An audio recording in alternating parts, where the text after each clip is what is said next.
मंडळी, कधी कधी काही काही कामं गुप्तपणे केलेलेच बरे असतात, कारण ते बिघडण्याचे चान्सेस कमी असतात आणि बिघडले तरीही कोणाला कळलं नाही, कोणाला माहीतच नाही.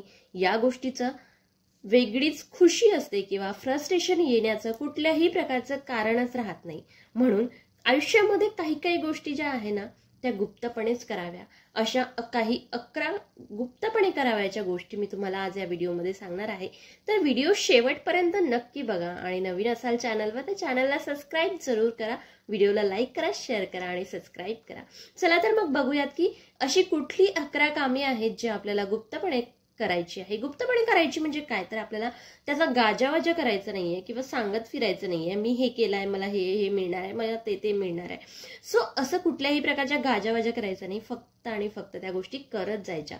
कधी कधी काय होतं ना, आपल्या नित्य नियमाच्या गोष्टी असतात ज्या की आपण नित्य नियमाने केल्या, कंटिन्युटी ठेवली तर आपल्याला त्यामध्ये सक्सेस मिळतं आणि यश आपल्याकडे खेचून येतं. म्हणतात ना की लॉ ऑफ अट्रॅक्शन माहिती असेल सगळ्यांनाच, की तुम्ही एखाद्या गोष्टीचा जर पॉझिटिव्हली विचार करत असाल, तुम्हाला वाटत असेल, तुमच्या मनात आत्मविश्वास असेल की नाही ही गोष्ट मी म्हटली आहे तर माझ्याशी होणारच, तर ती गोष्ट तुमच्याकडे अट्रॅक्ट होते, ते आयुष्यात तुमच्या घडायला लागतं. म्हणूनच लॉ ऑफ अट्रॅक्शनला खूप महत्व आहे. अशाच काही मी तुम्हाला आज 11 गोष्टी सांगणार आहे.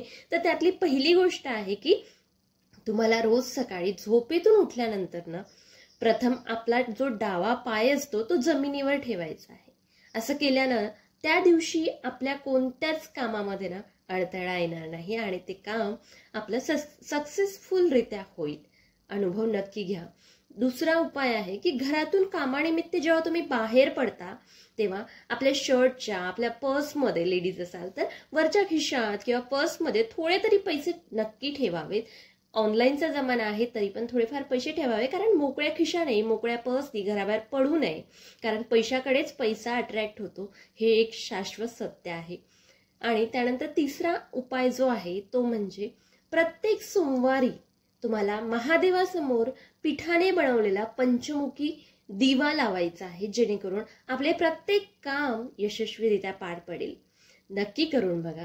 चौथा उपाय आहे की कोणत्याही महत्वाच्या कामासाठी तुम्ही जर बाहेर जात असाल तेव्हा तुम्हाला काय करायचंय की प्रत्येकाच्या घरामध्ये तुळशी माता असतेच, त्या तुळशी मातेची 3 तुम्हाला पाने खाऊन बाहेर जायचं आहे.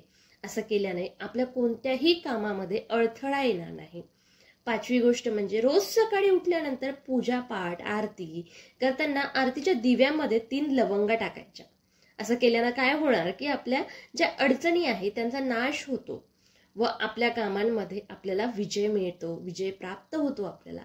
सहावी गोष्ट म्हणजे कोणत्याही महत्वाच्या किंवा शुभ कामासाठी घरातून बाहेर पडताना जर आपल्याला असे वाटत असेल की कामात कोणतीही अडचण येऊ नये, तर आपल्याला घराच्या मुख्य दरवाजातून प्रथम डावा पाय टाकूनच घराच्या बाहेर पडायचं आहे.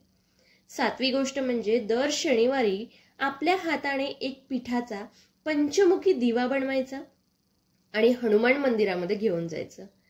त्याच्यामध्ये मोहरीचं तेल टाकून मारुतीच्या चरणी त्याला प्रज्वलित करायचं आहे. असं केल्यानं काय होणार की आपल्या कामात येणाऱ्या अडचणी दूर होतील आणि आपल्याला यश मिळण्याचे चान्सेस जास्त असेल.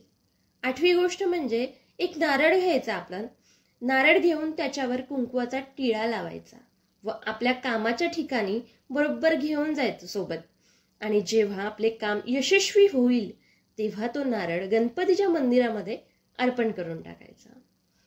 9वी गोष्ट म्हणजे प्रत्येक शनिवारी संध्याकाळी मोहरीच्या तेलाचा दिवा करून पिंपळाच्या झाडाजवळ लावायचा आणि पिंपळाच्या झाडाला 7 फेरे मारायचे. या उपायाने देखील आपली सगळी कामं पूर्ण होतात. करून तर बघा. 10वा गोष्ट म्हणजे प्रत्येक सोमवारी शंकराच्या मंदिरात जायचंय आणि भगवान शंकरांना दुधाने अभिषेक करायचाय. शंकराच्या पिंडीजवळ पंचमुखी दिवा लावलात तर अतिउत्तम.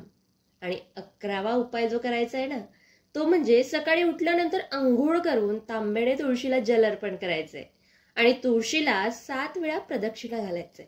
मित्रांनो, वरील जेव्हा तुम्ही कुठलाही उपाय करताना तेव्हा तो उपाय करताना मनामध्ये श्रद्धा असणं खूप महत्वाची आहे.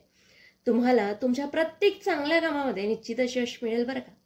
व्हिडिओ आवडला असेल तर नक्की चॅनलला सबस्क्राईब करा, व्हिडिओला लाईक करा, शेअर करा, कॉमेंट करा. धन्यवाद. श्री स्वामी समर्थ.